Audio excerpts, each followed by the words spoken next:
The Waylens Horizon camera made automotive enthusiasts run to their keyboards to contribute to its Kickstarter campaign in October 2015. The basic idea was a dash camera on steroids that can record your driving and display stats like G-forces, speed, engine RPM, boost pressure, and much more. What more could you want? The campaign flew past the $55,000 goal to reach an astounding $606. 662 in total donations. But can this camera system live up to the incredible hype? Or will you need to find a better way to show off to make this system work? Several components act in tandem. In the box you will find the Waylens Horizon cone-shaped camera, finished in a darker gray metal. On the smaller side of the cone, you find the camera lens with f2.4 aperture and 157-degree view range. On the opposing side is a beautiful OLED display screen. The camera comes with one automotive mount for the windshield and a second USB adapter mount for viewing the footage on your PC.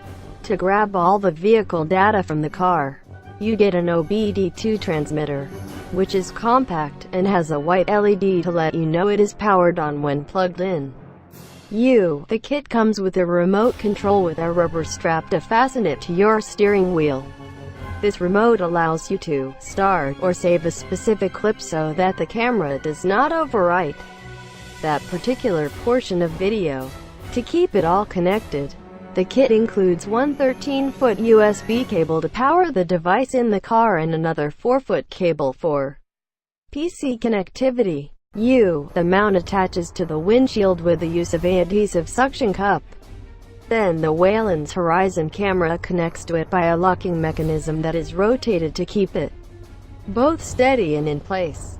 We had issues with movement in the mount and found that the locking mechanism still gave far too much play, allowing vibrations and noises to show up on the video. The suction portion of the mount also began to come unattached after mounting and removing the system from a few different vehicles during testing. This may have been a rare case, but these are simple issues you wouldn't expect from a $450 device. Also, the system requires a micro SD card that is not included before you set off. If you purchase your